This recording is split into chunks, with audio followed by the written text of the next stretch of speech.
प्रिय विद्यार्थियों, आज हम स्नातक द्वितीय वर्ष हेतु बिहारी के कला पक्ष का अध्ययन करेंगे।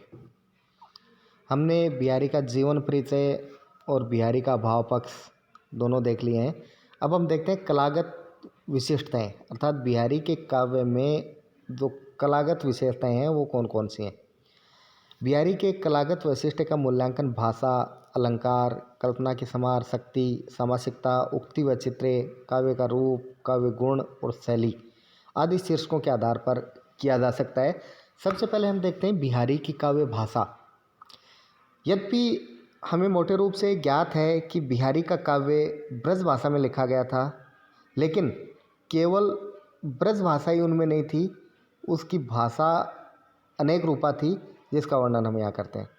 बिहारी ने काव्य रचना शुद्ध साहित्यिक ब्रज भाषा में की है, जिसमें अपने ज्ञान, लोक व्यवहार एवं लोकोक्ति मुहावरों से लेकर तत्सम, तद्भव, देशज, विदेशी शब्दों और ब्रज भाषा, संस्कृत, प्राकृत, अपभ्रंश, अरबी, फारसी, खड़ी बोली, बुंदेलखंडी भाषाओं के शब्दों को बिहारी ने प्रसंग, वस्तु, भाव, विभाव, अनुभाव के अनुरूप सहर्ष अपना लिया है। अर्थात शुद्ध रूप से ब्रज भाषा में काव्य रचना करने के बाद भी उन्हें किसी अन्य भाषा से कोई परहेज नहीं था। इस प्रयास में ब्रज भाषा की सरसता, मार्मिकता, मनोमुग्धकारी माधुरी, ध्वन्यात्मकता और विचित्र विन्यास कहीं पर भी विकृत नहीं हो पाया है, अपितु ब्रज भाषा का सौंदर्य विधान यौवन से भरा पूरा होकर लहलाने लगा है। अर्थात इन्होंने इस प्रकार से शब्दों का प्रयोग किया है जिससे ब्रज भाषा का सौंदर्य उत्तरोत्तर निखरता चला गया है। विभिन्न भाषाओं के निम्न शब्द बिहारी के भाषा वैशिष्ट्य को बढ़ाते हुए जान पड़ते हैं। जैसे हम देखते हैं ब्रज भाषा के शब्द, यद्यपि ब्रज भाषा के शब्द दिखाना ज़्यादा आवश्यक नहीं है, क्योंकि बिहारी की जो सारी की सारी काव्य रचना है वो ब्रज भाषा में की गई है। फिर भी हम देखते हैं साहित्यिक एवं बोलचाल की भाषा के शब्द बिहारी ने प्रयुक्त किए हैं, जैसे जोबन, सोनरी, पर्यो, लह्यो, बिजुरी, सलोनी, चितवनी, पुण्यो, गदराने इत्यादि शब्द ब्रज भाषा के हैं। अब हम संस्कृत के कुछ तत्सम शब्द देखते हैं। चित, अनुरागी, प्रतिबिंब, सुरसरी, मृग, मकराकृति, तंत्रीनाद, सरस, अंग, अंग, अनंग, ऐसे बहुत से शब्द हैं जो संस्कृत भाषा से ज्यों के त्यों उठा लिए हैं, जिसे तत्सम शब्द हम कहते हैं। अरबी फारसी भाषा के शब्दों से भी उन्हें परहेज नहीं था। देखते हैं गरूर, कबूल, रोज, चौगान, आमिर, जोर, गुलाब, बाज, पायंदाज, होश आदि। बिहारी ने इन शब्दों को कहीं कहीं तोड़ा मरोड़ा भी है, अर्थात सीधे शब्दों का प्रयोग नहीं करके कुछ बदलाव भी अपने हिसाब से कर लिया है, जिनके चलते शब्द विचित्र, विकृत और थोड़े दोषयुक्त भी हो गए हैं। जैसे चाला, गीधे, बीधे, लजियात, चितैयो, लखी, जज्जों, ऐसे शब्दों का प्रयोग उन्होंने किया है। यद्यपि ये नाद सौंदर्य के हिसाब से किया है, जिससे उच्चारण करने में सही लगे, या फिर अपने दोहों के हिसाब से भी मात्रा पूर्ति करने के लिए भी उन्होंने ऐसा किया है। ऐसे बिहारी ने स्त्रीलिंग, पुल्लिंग शब्दों को उलट पलट कर चमत्कार हेतु प्रयुक्त किया है, जो एक विचित्र प्रयोग है। बिहारी की साहित्यिक ब्रज भाषा ध्वन्यात्मकता और माधुर्य गुण से भी युक्त है। अनुप्रासिक, अनुनासिक वर्णों का बारंबार प्रयोग करते हुए बिहारी ने नायक नायिका के प्रेम तथा वस्तु वर्णन को मधुर संगीत से युक्त बना दिया है। देखो, इस प्रकार से शब्दों का संयोजन किया है, चयन किया है, जिससे एक नाद अपने आप ही उभर कर आता है। अर्थात चाहे अर्थ काव्य का समझ में आए या ना आए, लेकिन फिर भी सुनने से ही ऐसा लगता है कि वास्तव में काव्य बड़ा मनोरम है। तंत्री नाद कवित रस सरस राग रतिरंग, अन बूढ़े बूढ़े तरे जे बूढ़े सबंग। इसकी ध्वन्यात्मकता और लयात्मकता ऐसी है कि नहीं समझ में आने के बाद भी ऐसा लगता है कि काव्य अच्छा है।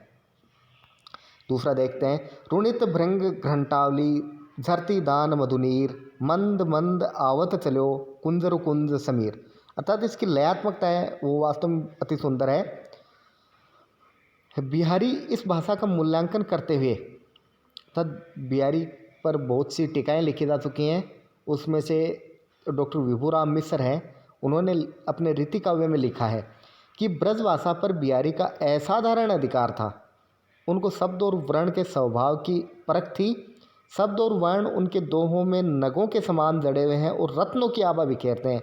अर्थात जिस प्रकार एक कलाकार, एक कारीगर रत्न को यथास्थान जड़ता है, उसी प्रकार बिहारी ने अपने शब्दों को जड़ रखा है, शब्दों को पिरो रखा है, जिससे उनकी शोभा अनुपम हो गई है।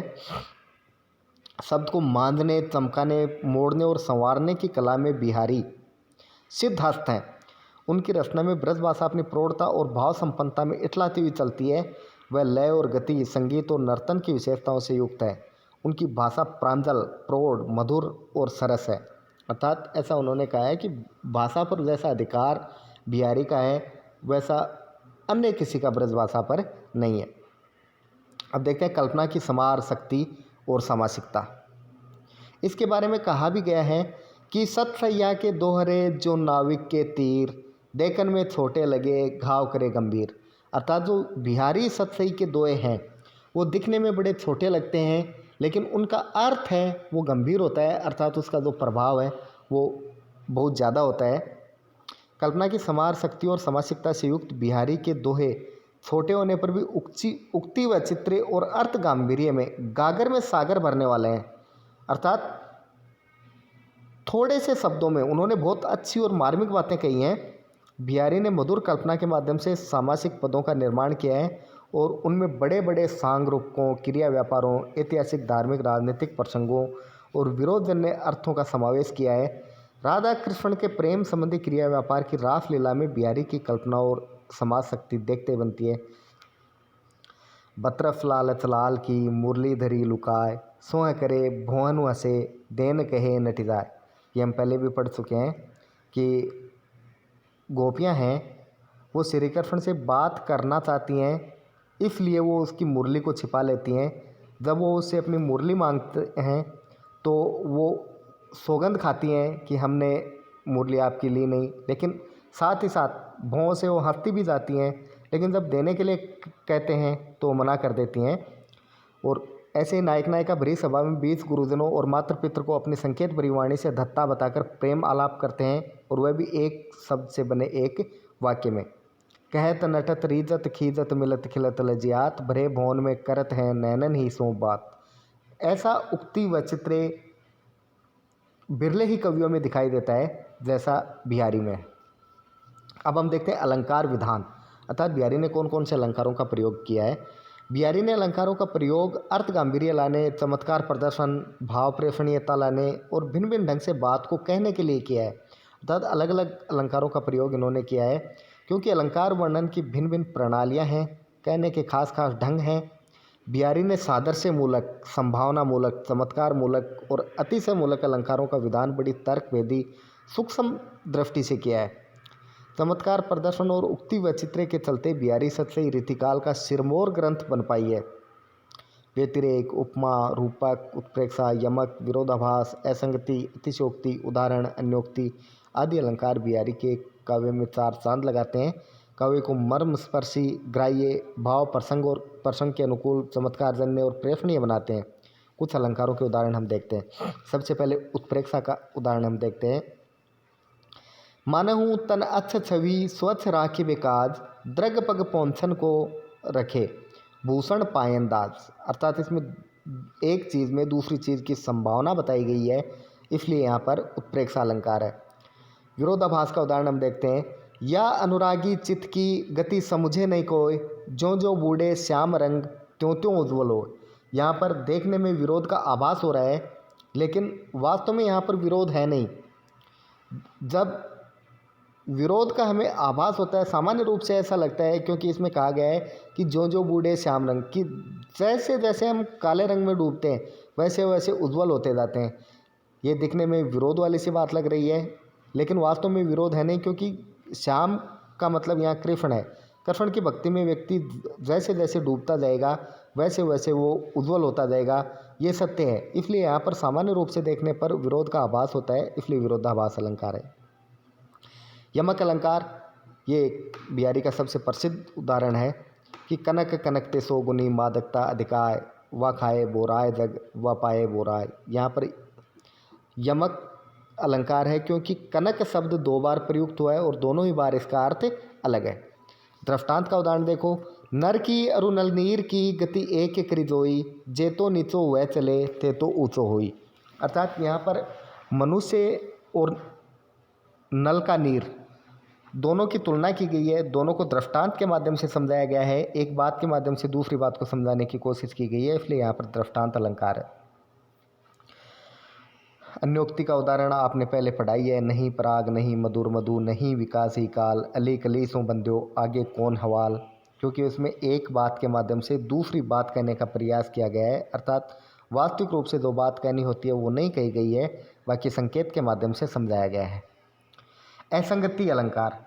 असंगति अलंकार वहाँ होता है जहाँ पर कार्य कहीं होता है, कारण कहीं होता है, अर्थात कार्य और कारण एक जगह नहीं होते हैं, वहाँ पर असंगति होती है। जैसे इसमें दिया है, द्रग उर्जत टूटत कुटुंब जुरत चतुर चित प्रीति, परति गांठ दुर्जन हिये दई नहीं ये रीति। इसमें कार्य कहीं है, कारण कहीं है।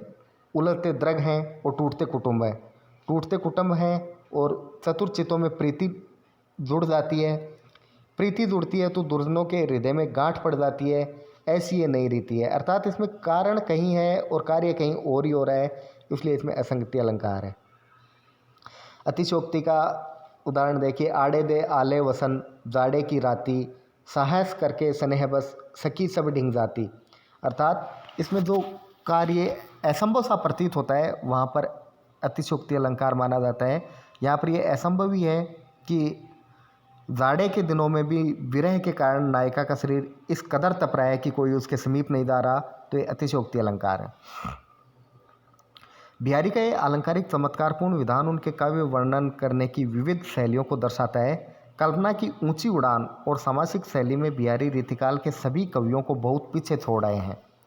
निष्कर्षतः सिद्ध होता है कि बिहारी का भाव कलागत वैशिष्ट्य अनुपम एवं अद्वितीय है।